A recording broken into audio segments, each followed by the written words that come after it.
No, make enough for everybody. Yeah,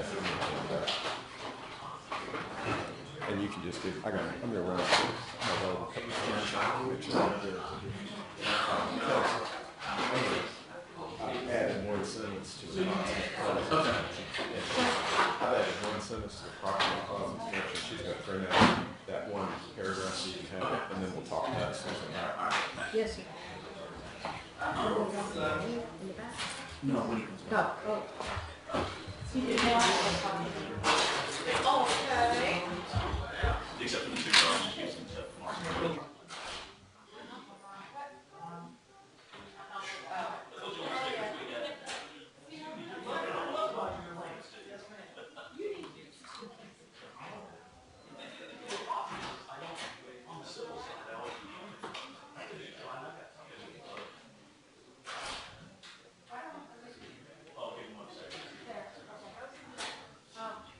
In the old days, we came up here and they put stickers on. She got trash in the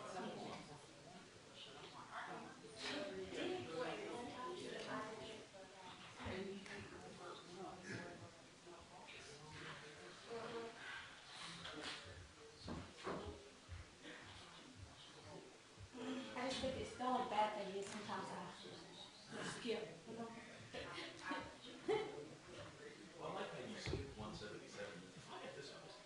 Yeah, that's what it is. So there's only one not in it. I couldn't figure out a way around it.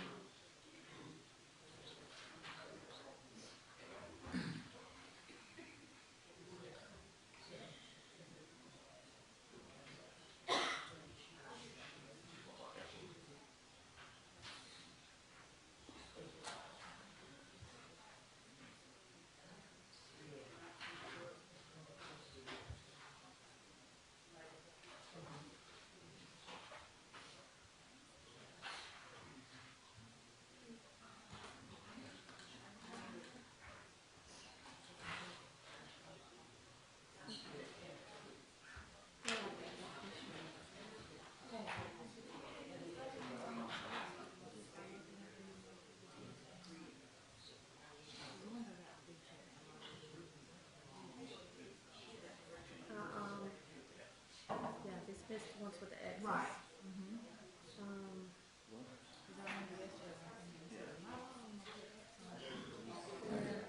I'm not thinking about this sheet, so I'm trying to think.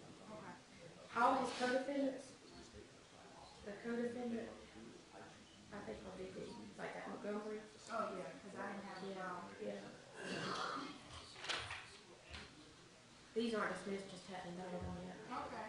I couldn't find that file. And I hadn't done all these two yet. So I'm good with it. Yeah, that's right. I'm sorry. Sean Montgomery, which is, there's two co-defendants, Pilatia. One with his file, one's a separate file, and then did not invite them. Just Pilatia. Well, no, I'm gonna be. Yeah.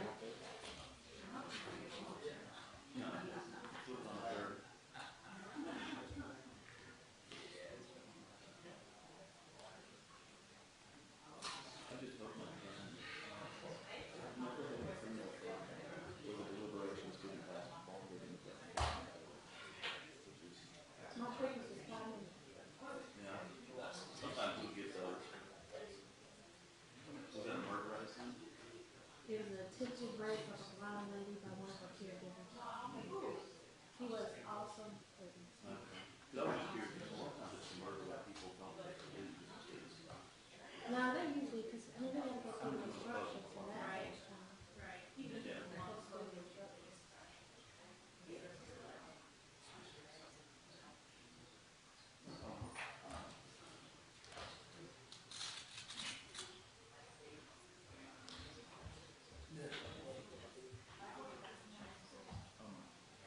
Wish I could speak.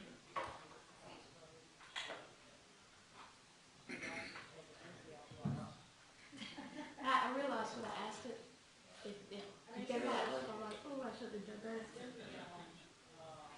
Yeah, they do different things.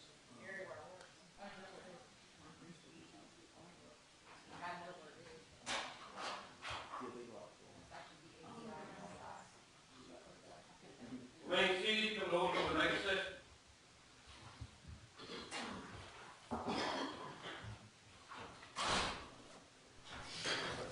Good morning, ladies and gentlemen.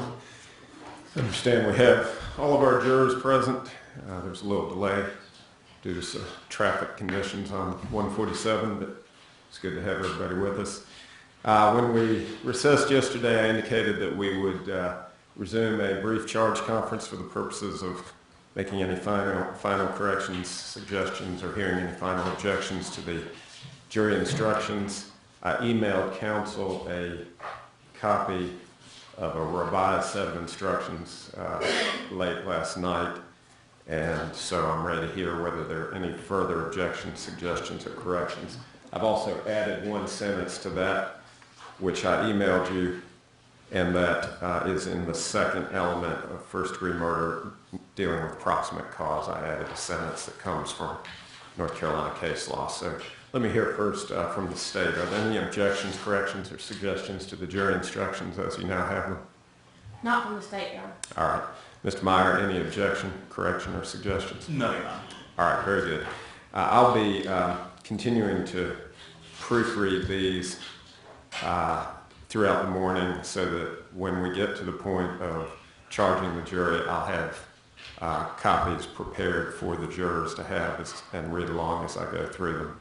And so that will be the process that will follow. All right, is there anything else that we need to take up before we call for the jury? Not from the defense, Your Honor. Not from the state, Your Honor. Okay, very good. Let's bring the jurors in then, please.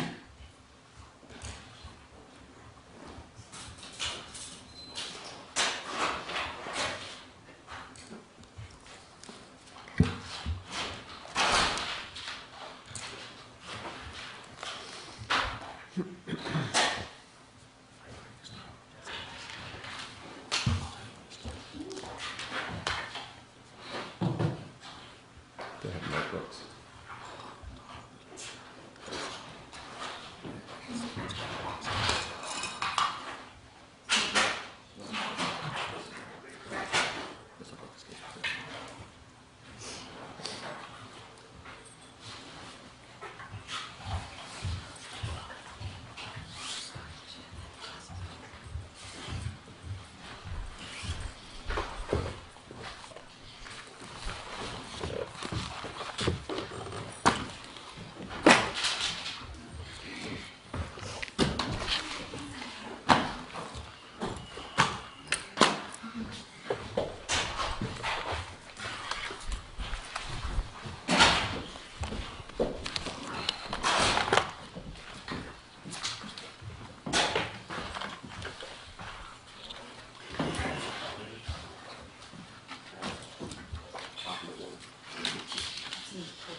Good morning, ladies and gentlemen. Welcome. Thank you all again for arriving promptly so we can get underway. As I mentioned to you yesterday, all of the evidence in this case has been presented, and it is now time for the final arguments of the lawyers. At the conclusion of these arguments, I'll instruct you on the law that you are to apply to this case, and then you'll be taken to the jury room to begin your deliberations. The final arguments of the lawyers are not evidence, but are given to assist you in your evaluation of the evidence. The lawyers are permitted in their final arguments to argue, to characterize the evidence, and to attempt to persuade you to a particular verdict. It's improper for a lawyer in a final argument to inject personal experience, to express a personal belief as to the guilt or innocence of the defendant, or to make arguments on the basis of matters outside of the record of this case. A lawyer may, however, on the basis of a lawyer's analysis of the evidence, argue any position or conclusion with respect to a matter in issue. Now, if during the course of a final argument a lawyer attempts to restate a portion of the evidence and your recollection of the evidence differs from that of the lawyer, you're to be guided exclusively by your own recollection of the evidence in this case. In this matter, we're going to hear the first closing argument from the defense through Mr. Meyer, and then we will hear the final closing argument from the state through Ms. Franks. Mr. Meyer? Thank you. Good morning, ladies and gentlemen. As you know, this is the closing arguments. this is the last opportunity I will have to speak with you. The state will get the final close. That's relevant for the portions. I do ask you to listen to me, listen to what we have to say, and keep an open mind, because this is the last time I get to talk to you. There are going to be times where I will be presenting some alternate theories. I don't know what the state is going to argue. They do know what I'm going to argue. So sometimes I will be guessing at what the state is going to argue, and sometimes I may guess wrong. In those situations, when you're listening to the state, please keep in mind what our response would have been, or what your response would be in those situations. Because again, that's where they go. But that's also why you're going to hear me sometimes say, well, they may argue this, they may argue this. I don't have to choose. Again, if there's two equally plausible ones, that's a reasonable doubt issue. Let's go ahead and go to what this case is about. As I told you when we started on November 14th, this case is about what happened that evening after they got back from the party. You know, and then I also told you the state is going to try to expand it well beyond that. For us, this case is about Crystal Mangum and the evening of April 3rd. For the state, this case is about the Crystal Mangum and everything that comes along with that, culminating in the events of April 3rd. Let's go ahead and talk a little bit about what actually happened, what we can agree on of what happened on April 3rd. As you can see, you know, as we've heard, there was a barbecue going on for Mr. Day's aunt and nephew. This was going to be the opportunity. The relationship had been changing. The relationship had been developing. Mr. Day was finally going to meet Crystal Mangum, finally introduce Crystal Mangum to his family. They had been together a while. They started as roommates. It had certainly moved into something more than that. They go to meet the family. Everything's going well. No issues with that. Everything seems fine. For Mr. Day, the relationship had changed, or was certainly changing. Once they get back, what happens? Crystal sees an officer who she's familiar with, had known him before, and goes up and says hi and starts talking to him. Now, at that point, Mr. Day gets upset. For him, the relationship had changed. And here she is, still flirting with the former associate, with a friend. And as Crystal told you, she tends to flirt. Even when she was in the interview room, she tended to flirt. Mr. Day gets jealous, starts yelling at her. What are you doing? They go inside. You know, Officer Knight tells them, you know, what are you doing? Don't take this out here. You need to take it inside. Now, there's a little bit of a dispute over whether or not Crystal said, you know, please take me away from here. Officer Knight says it didn't happen. Crystal says it did. At the end of the day, that's not overly relevant as far as the story because it goes, but you also have to look at it when you're judging credibility. Officer Knight's best case is he was in front of an apartment complex, two people came out arguing and fighting, and he told them to go back inside, and one of them ended up dead, and one of them ended up charged with murder. That's an issue. But once we do know, they did take it back inside. Once they get inside, there is a little bit of a dispute over what happened. Crystal says he hit her, knocked her down. Mr. Day says, never hit her. I don't think I hit her. Didn't quite remember that. But what he does admit is, I closed the door and said, no more dates tonight. Now, he then said, oh, I wasn't bogarting it. I just closed it on her and told her she couldn't go out. Later on, the argument expands. The argument moves into the bedroom. Mr. Day's own statements. I held her down. I wasn't trying to keep her there. I just wanted to calm her down. But I grabbed her. We know that happened. Then we know that Miss Mangum, that Crystal, went into the bathroom as this argument again escalated.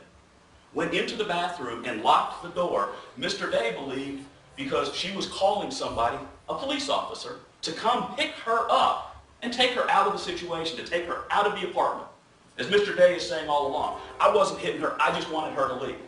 When she makes an effort to leave, she goes into a bathroom, locks the door. His response isn't to say, wow, it's over. His response is to kick the door down, off the frame. He also hit on the master bathroom door. Hit it hard enough that you can see the strike plate lying in the middle of the bathroom floor. He had been drinking a little bit. You can see some of the beer there. That was talk, but we'll get into that later. But that's what Mr. Day did. Kicked the bathroom door down when he thought she was trying to call somebody to pick her up so she could leave. He then grabbed her by the hair and drug her into the bedroom. Now there's a question. That's what we agree with. At some point after that, unfortunately, he did end up getting stabbed. Now, question is, did he get stabbed because he drug her into the bedroom and was choking her and she was fearing for her life? As she said, she could still starting to black out. The prosecutor said, well, you didn't see red spots, did you? Crystal said, no, I saw black spots, but she saw spots. Clearly there was something going on there. She reached out to grab a knife. One of the things that was clear, there were knives everywhere. There's knives and blades throughout. You've seen this, you've gone through it. Now, Crystal grabs a knife. Mr. Day gets stabbed. I'll go into a little bit more as to, how we think and where we think it happened, but that's what happened. That's what we agree on. There is no dispute over that. Now on cross-examination, there was some confusion when, once Crystal was asked about 5 times, which bathroom door did he kick in? And it was, well, I don't know. Well, which bathroom door do you think he kicked in? The one that's ripped off the frame or the one that's not? Maybe she said the wrong one, but remember, when they asked Mr. Day, you had a bathroom door kicked off the frame. He didn't say, oh yeah, that door was broken. We were going to fix it later. He said, yeah, that was me. She went in there to call, and I kicked in the door and went in after her and drug her out by her hair. That's what this case is about. Now let's talk about some of the distractions. As I told you, the state was going to bring up a lot of things. Let's talk about some of that. You had Milton Walker. Milton Walker's a nice enough guy, didn't want to be here. But, as he said, they made me come. So he came, he testified. He did acknowledge that at a prior incident, after him and Miss Mangum got to arguing, and he held her down by her neck. He admits that. And Officer Thompson told you, officers can only use a neck restraint if any means necessary is justified. But they started arguing. Crystal did respond in a violent manner after she had been choked, did hit him, did go out. Now, Milton said he did see Crystal with a knife eventually when she came through the officers. But both officers testified specifically they never saw a knife in her hand. But so you have Milton. There's one of the distractions. Yes, that was a prior incident that seemed to happen, but it just, comes up, and it's supposed to be for motive, opportunity, plan. Do you think that she really intended to kill? Then let's talk about, the parade of officers who testified to facts that weren't contested. You had the SBI analyst, who told you the DNA of Mr. Day was in the apartment. Where did he live? I mean, wow, there's DNA there. You had the analyst who said the red stains in the apartment were blood. Well, we conceded to you, Mr. Day was stabbed. There is going to be blood. You got him trailing the blood from the bedroom, the living room, kitchen, out the hallway to his neighbor. That happened. For some reason, they show you pictures of brass knuckles. They never tested the brass knuckles. They never said Crystal was using them on Mr. Day. They never said anything about them. What's the point of the brass knuckles? They're just there. They talked a lot about this broken liquor cabinet. They originally called it a liquor cabinet. Then they called it a cognac container. And then they said, wait a minute, Mr. Day's not supposed to drink liquor, so we're just calling it a glass container. But for all that you hear, it's prominent on there. You see all this broken glass. Have you seen a picture of it? Anywhere? You can see it kind of in the corner, a little picture right there. Nothing close up on it at all. Where is this thing even at? Then they're going to point on, Miss Mangum when she got on the stand. And you can only imagine the pressure you're under when it's there. She misremembered some facts, as I told you. Maybe she misremembered which door was kicked down. Maybe she misremembered a few little things. But these were facts that were undisputed. All that means is she got confused. When you're on here, you're getting hammered, eventually you're going to say yes. And that's one of the things. Those are some of the distractions. Let's talk about the parade of law enforcement officers they put up here to prove undisputed facts. You have all of these individuals. You know, some of them go. Officer Thompson, Tyler, Silla, they were there at the Milton Walker incident. Officer Silla, you know, what did he do? He showed up on the scene when Miss Mangum was lying on the ground prone to help escort her out. Obviously, you saw Officer Thompson, Tyler, and Silla. You can understand why Thompson and Tyler would have called Officer Silla. Now, one of the things, though, that's interesting that they don't talk about until later with Bond, when she was taking pictures of Miss Mangum, remember when she said, "Are you going to take pictures of my back?" And she said, "I looked at her back, didn't take pictures." She had some tape from prior procedure because she had had a spinal tap the day before. That was mentioned. Miss Bond mentions that on the Milton Walker thing. They don't say that until after they've told you how once Crystal got upset, she just laid on the ground and claimed she was in pain. Corporal Tyler testified that he did have to take her down. They did have to restrain her. Yes, she had gotten angry. She had gotten mad. But as they were holding her down, she started complaining that her back and neck were hurting. Well, she had had a spinal tap the day before. I can imagine that's not a painless procedure. You know, you saw a lot of the other ones. You know, we had the SBI to come up. They identified every single knife, every single blade, everything they found.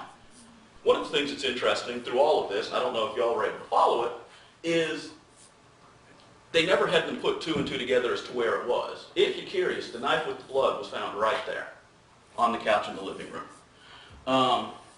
We'll get into that in a little bit. But again, just, you know, a lot of these officers. Let's get back to what we can agree on. Mr. Day held Crystal down by his own admission. Mr. Day kicked down the bathroom door when Crystal wanted to get away and call for help.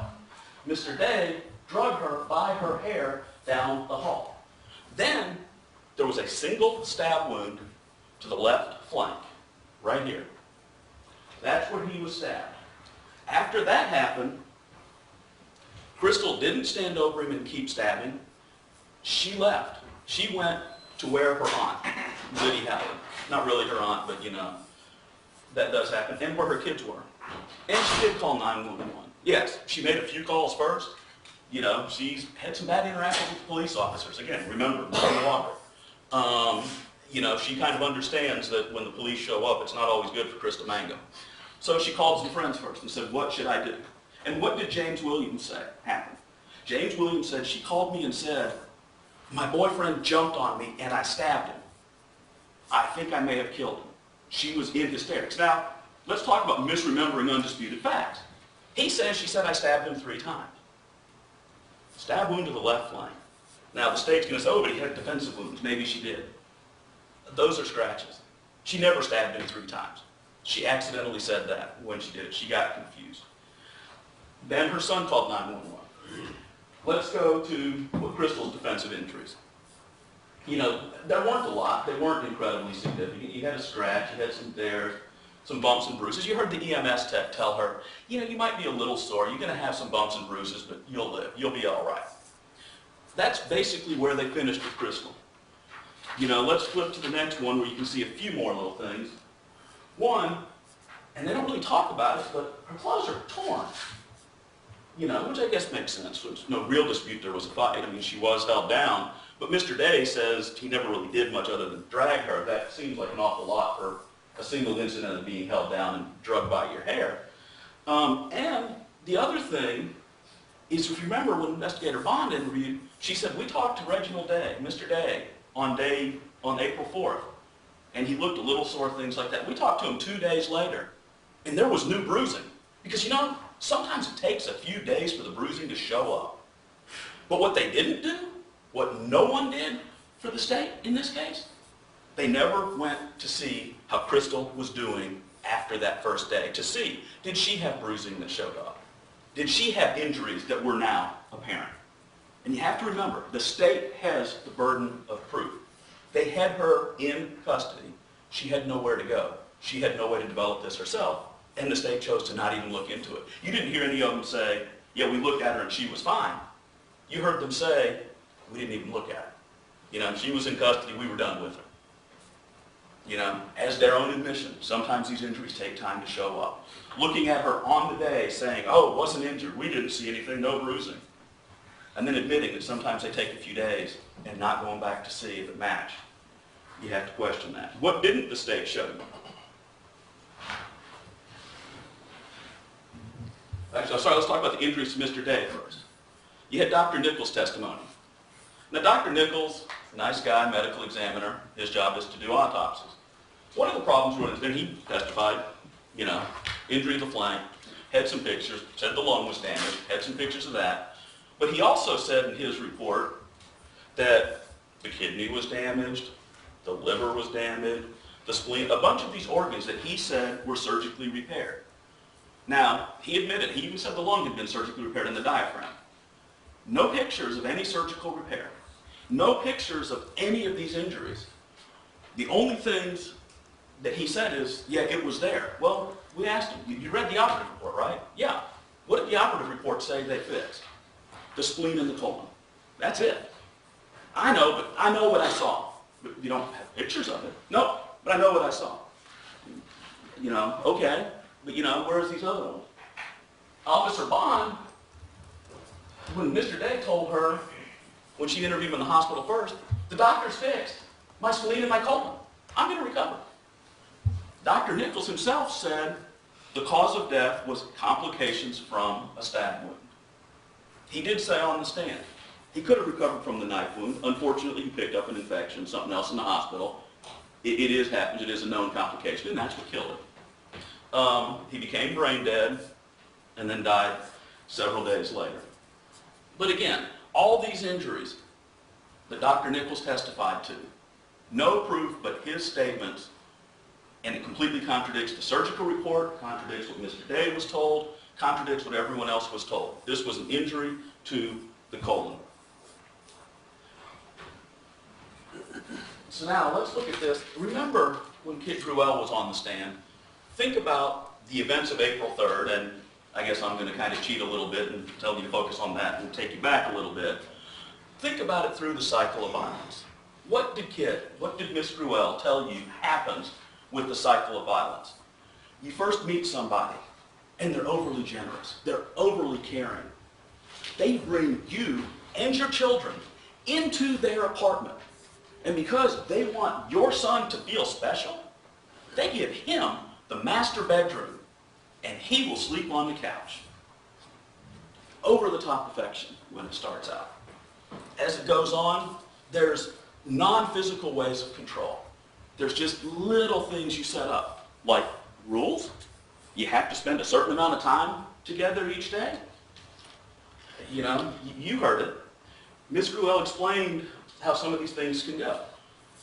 Then at some point, and Ms. Gruelle did tell you too, Crystal had a history of relationships where she is the victim of domestic violence. In this case, it started out with, come into my home. Crystal says, he was great. He was a wonderful man. Good to be in my family. Over the top good. He then gave up his room. The relationship did change after a few weeks. It became more intimate. Mr. Day started saying he loved Crystal. He started getting more involved in it. And that leads to the events of April 3rd. After they had been there a while, and the rules had started getting a little more, he was going to introduce her to his family. And they did. And then when they get back, and this relationship has changed, the first thing that happens when they get back is she says hi to a former acquaintance and disrespects Mr. Day in his eyes. Now, there are the questions of how Mr. Day was stabbed. Was he stabbed as he was standing up, turning to, he says go, does he mean to the bedroom, out of the bedroom? Hard to say. No real indication of where he was stabbed, but most of the blood is there. Stabbed here, downward angle, front to back. Now the state is going to say, if he's standing there, turning, or the state may say, well that's, he's fighting with you, so you're going to stab him sideways. Possibly it's consistent with that. Crystal said she was laying on the ground, being choked, and she had to do something. She grabbed a knife. They say she ran into the kitchen, but there were knives everywhere. If he's drug out of here and drug down the hall, she's drug over a bunch of knives. Why would she have to run to the kitchen? But either way, says she's lying down like this, being choked. She's scrubbing for a knife, grabs it, hits him once. Same type of injury. It would be in the same flank. What you got to do with that then is follow the blood. If you remember the way they testified, one, there was some blood, it was a stab, but it was more of an internal injury. There wasn't tons of blood. Where did they say they found the blood on Miss Mangum? Found it on her right sleeve, found it on the right side, and found some here. If she stabbed Mr. Day when he's standing up, where does that blood come from? How does it get here, here, and here? And if she's stabbing this way. But if she's on the ground and she stabs him, the blood is going to drip here. The blood is going to drip here. And then when he rolls off, the blood's going to drip here. The blood makes sense. Let's talk about some other things the state didn't show you. Remember the FBI agent who talked to you about the hair? Nice big deal about, no roots. It wasn't forcibly removed. Okay, they rest. Then we start asking, what if it's not your natural hair? What if it's a weave? Oh, I don't know. I can't tell you that weave wasn't forcibly removed. I can only tell you it wasn't forcibly removed from the scalp that it had originally grown. Well, Miss Mangum wears a weave. There's nothing in there. And Mr. Day admits, I drug her down the hall. This is not us. This is not Crystal saying, oh, he drugged me by my hair.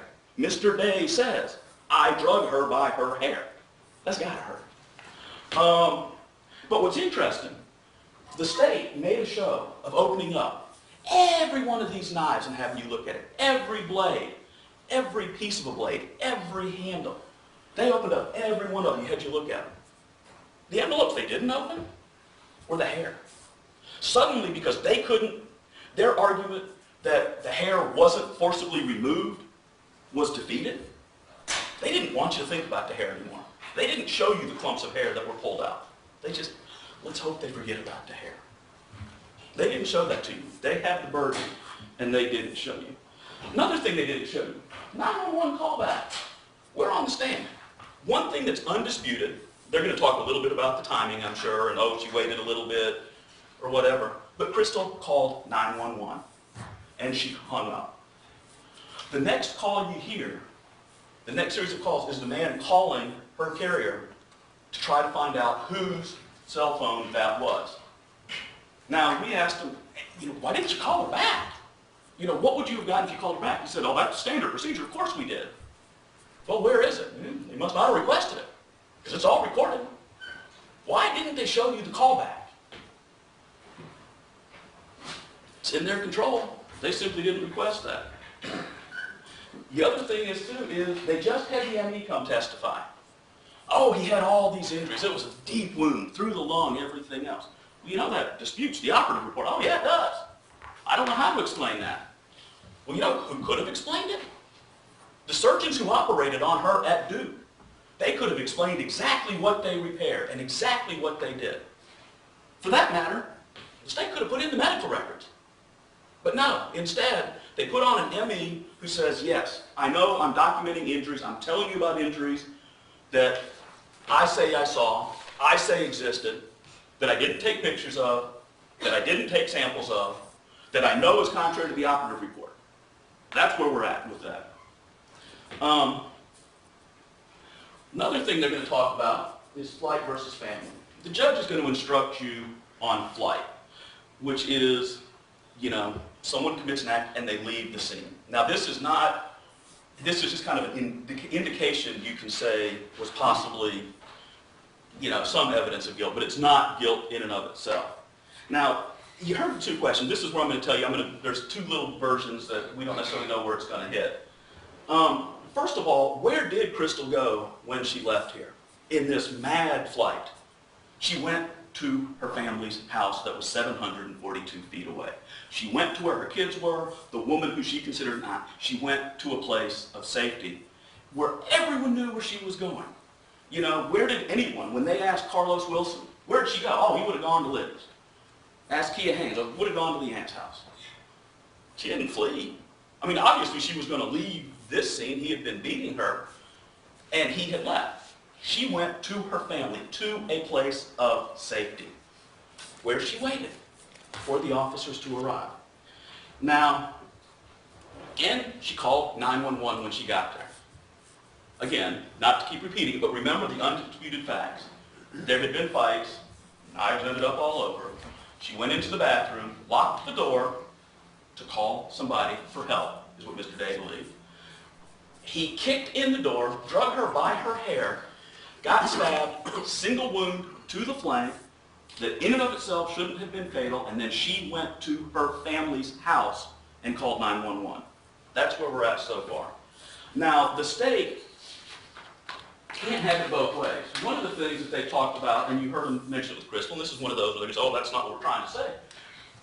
They said, flight is going to indicate that somehow not acting in self-defense. But remember, they kept asking her, well, didn't you stay put? Didn't you smash everything? Didn't you actually stage the scene?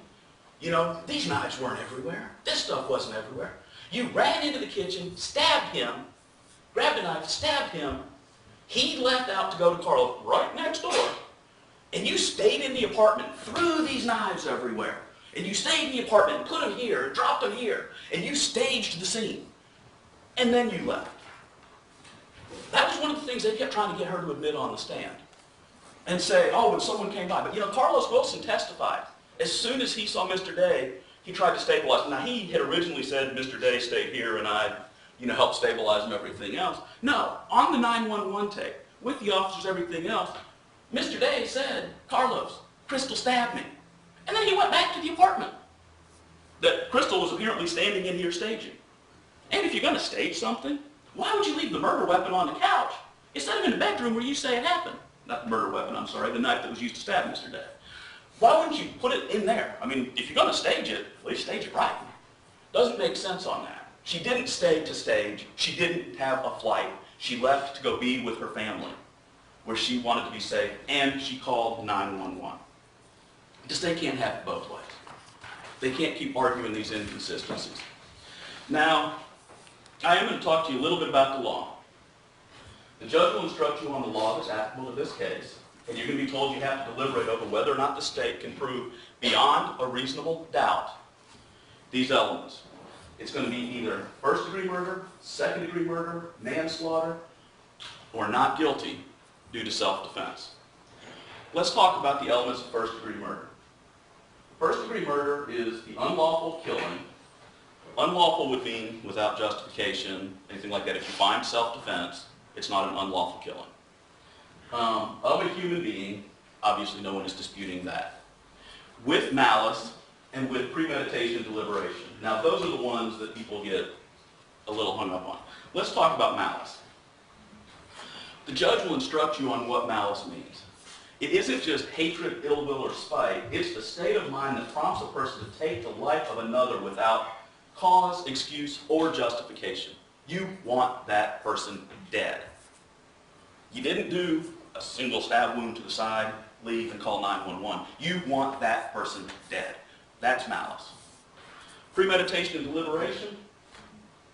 Premeditation. Premeditation is you have to perform the intent to kill the alleged victim at some point. Now, to be fair, it doesn't have to be long. What the state is going to say is the time, if you believe Mr. Day's story that he wasn't choking her in the bedroom, but that after he kicked in the door, drug her by her hair, he simply let her go, even though he thought she was trying to leave.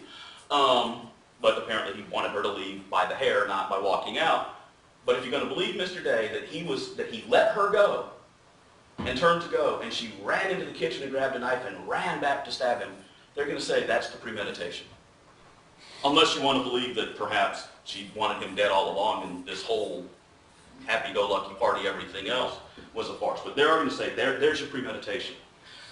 Deliberation says the defendant was in a cool state of mind. The intent to kill was formed with a fixed purpose, not under the influence of some suddenly aroused passion. There was nothing cool about the state's mind in this evening. I mean, there just simply wasn't. And certainly you're not going to be cool, again, whatever the fights happened, we do know that at the end, bathroom, kicked in door, drugged by the hair, stabbing. There was clearly no deliberation there. Now, let's talk about, If you find that, they say, well, okay, if you don't believe the premeditation deliberation, let's just go to second-degree murder. Second-degree murder is the unlawful killing of a human being with malice, but you don't need the premeditation and deliberation. Crystal got so angry that she wanted him dead. That was the whole purpose. Is when she ran into that kitchen to grab the knife, she wanted him dead, but it was in the heat of passion. That's the malice they're going to try to show. But again, if you're talking about malice, if someone wants someone dead, are they going to stab them one time in the side, regardless of where the stabbing took place? Although again, we say self-defense. Are you going to stab them one time in the side? See that he's still walking because he walked next door. Run to your family's house and call 911 if you want this man dead. Is that what you're going to do? Malice doesn't fit. Let's talk about manslaughter.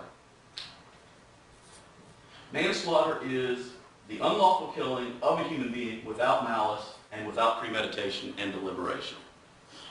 In that case, it's if you don't think there was premeditation and deliberation, you don't think there was malice, but you don't think there was self-defense. You don't think she was justified in doing what she did. That's their catch-all. To say, look, okay, if you're not going to give us first and second, at least give us manslaughter. Do you really want to go all the way to not guilty from a first degree, even though first degree really doesn't fit these facts? That's going to be their issue on manslaughter. Now let's talk about self-defense and what self-defense is. Self-defense, he will instruct you that she will be excused of first or second degree murder if she believed it was necessary to kill Mr. Day in order to save herself from death or great bodily harm, and the circumstances as they appeared to the defendant at the time were sufficient to create such a belief in the mind of a person of ordinary firmness. He was choking her. She had to get off. She had to stop. Similar with the manslaughter, and the other thing is that she had to use the force proportionate to making him stop. He was bigger than her, he was on top of her, he was choking her. Single stab wound to the flank, left, and called the police. Now, yes, ultimately he died, unfortunately. But again, complications from the stab wound, not the stab wound. This judge is going to instruct you on proximate cause. I'm not saying that excuses everything, but when you're looking at the force that was used, the force wasn't a fatal, violent stab wound. It wasn't multiple stab wounds. Single stab wound to the side that could have been survivable, but for complications. Another thing with self-defense that you're going to hear is, oh, Crystal started this fight. She was the abuser. Miss Gruelle did say, sometimes women can be abusers. Sometimes they can both have little things. She started the fight. Self-defense isn't available if you start the fight. If you're the one who instigates the fight and then the other person responds, you're in trouble. Unless you make an affirmative decision in a show that you want to exit the conflict. Now, where do you hear with that? Investigator Bond. Oh, when I'm talking today, he said, nobody said, there was no verbal indication that anyone wanted to leave the conflict. Okay. That argument is so the state can say, see, she never left. Self-defense, she started the fight. Apparently because she talked to Officer Knight. But Crystal started the fight. Well, what is going into a locked bathroom to call somebody for help if not a sign that you want out of this fight? That's a retreat from the actual things. And then what happened? He kicks in the door, drags her by the hair, even if you buy his story, down the hall. Now I guess their argument is going to be, well, his indication is he let her go, wanted her to leave. Well, 3 times he closed the door, didn't bogart it, but he closed it, said, you're not leaving. So did you really think she was free to leave? Later on, they're arguing in the bedroom. I held her, I grabbed her. Didn't want to make her stay, just wanted to calm her down. Well, she can't leave. Then goes into a bathroom to make a call so she can leave, and he kicks in the door and drags her by the hair. How does she have any reason to think that he was actually going to let her leave this time? Every step she did. We would ask you to find her not guilty of any of the first degree, second degree, or manslaughter on those charges. Now, that is obviously the more serious one. We do have to address the two larceny of chosen action. They've been being called money orders the whole time. They're actually cashier's checks. You've seen them. Let's talk about this confusion of facts that aren't in dispute. They're going to make a big deal of some things Crystal got wrong, yet the entire time they called these things money orders. Every witness called them money orders. They clearly stayed on them, their cashier's checks. But you do that what it is. The defendant took a chosen action. A chosen action, the judge will give you the legal definition. Basically, it's a check made payable to someone else. It's an ancient term that no one really uses anymore. However, in order to constitute larceny, the defendant has to carry it away. The victim can't consent to the carrying away. And at the time of the taking, the defendant, the accused, has to have intended to permanently deprive the owner of the property. And the defendant had to know she wasn't entitled to it. What's the testimony here? He had given her one of the checks a few days earlier, another one the next day. Cashier's checks made payable to the apartment complex. So she could pay the rent on the 5th, Monday the 5th, when it was due. When she took possession of it, she never intended to permanently deprive Mr. Day of it. She intended to pay the rent with it, rent that she had contributed to. You don't have a taking here. Worst case, you have a keeping. But even then, as the whole time they're fighting, Crystal told you, she didn't hear a whole lot about money. Maybe she didn't remember it. But it wasn't her intention to keep it and permanently deprive him. It's just, he had kicked in the door, drugged her by her hair. She had stabbed him, and she left. Sorry she didn't think to say, oh, wait, here's the money orders. Let me leave them here. I mean, there was never an intent to deprive him of it. When she got to Miss Howard's house, they were still there. A little bit about Miss Howard's house, because, at the state, Miss Howard got confused. She didn't remember her conversation with Officer Emanuel. But remember what Miss Howard did remember. 2:33 in the morning, I get a loud banging. I thought it was the police, because that's how police knock. And I got issues with the police. We never really explored that, but that's what she said. It was Crystal. She forgot Crystal had called 911. She forgot a fact that's not in dispute. It happened. It was 2 years ago. This was early in the morning. She herself, by her own admission, became hysterical. She then says Crystal went and lay down on the floor, collapsed on the floor. How surprising is it that after everything you've heard, and the rush of that, when you go somewhere where you're finally there, you collapse. I'll mention that a little bit in a second. But let's go back. Then the state was asking her, saying, well, weren't your kids going to the beach? Yeah, well, Miss Howard, I don't remember saying that. Well, Officer Emanuel, didn't she tell you the kids were going to the beach? Yes. Well, then didn't you really intend to take this money from Mr. Day to give to Miss Howard for your kids to go to the beach? Crystal's like, well, no. And honestly, what good would 2 cashier's checks made payable at the apartment complex be for a beach trip for the kids? But the other thing that Officer Emanuel says, Liddy told him, and again, Miss Howard doesn't remember this, but it's a fact not in dispute, that, yeah, they were going to the beach. And Crystal gave me the money yesterday for it. Whatever money Crystal was supposed to be giving Miss Howard for the beach trip, she'd already given her, according to Miss Howard herself. She didn't take the rent checks to somehow have money for that. So we would ask you on the larceny of the chosen action to find Ms. Mangum guilty on both counts, the $400 cashier's check and the $300 cashier's check. Now, there was a little bit about with the interview room and everything else. They were showing you the pictures and, Crystal was tired and she put her head down and she'd have to get up. 4:30 in the morning. You've been up all night. You just stabbed the man you cared about. Again, I'm not going to rehash that. He was choking. What are you supposed to do? Sit at attention? Just stare straight ahead as they leave you alone for hours at a time? Remember, we fast forwarded it, but remember, they said in the beginning, that tape was 3.5 hours, 3 hours and 15 minutes long. Someone comes in and talks to her, then they leave for a while. And it's surprising, she puts her head down. She gets tired, she fidgets. She's cuffed behind her back. Yeah, she's trying to get more comfortable. I don't know what that tape was supposed to prove. What else are you going to do at 4 in the morning? So again, we're going to ask. Now back to the burden with the state. Reasonable doubt, that's always the issue. And the judge is going to instruct you on reasonable doubt. And it's based on your own common sense that you are fully satisfied that the defendant is guilty.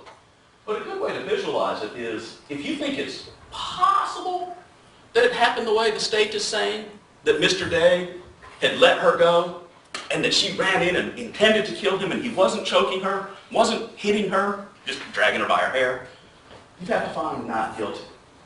If you're a little suspicious, say, you know, I tend to think I believe the state and Mr. Day more than Miss Mangum. I'm a little suspicious of Miss Mangum. That's not guilty. If you think it's likely that it happened the way the state is saying, that's not guilty. If you have a strong suspicion, you know, I'm fairly sure that's how it was, that's not guilty. It's only guilty if beyond a reasonable doubt the state can show that my client, Miss Mangum, is guilty of every element of the crimes charged and that her self-defense was not warranted and justified. Thank you. Thank you, Mr. Meyer.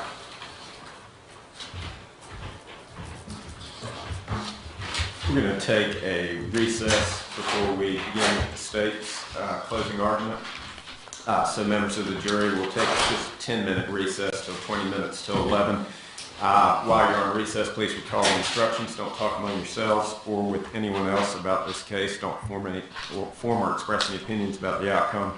No media or independent investigation regarding these matters. And please have no conversation or communications with parties, witnesses, or lawyers. Leave your notebooks and gather in the deliberation room.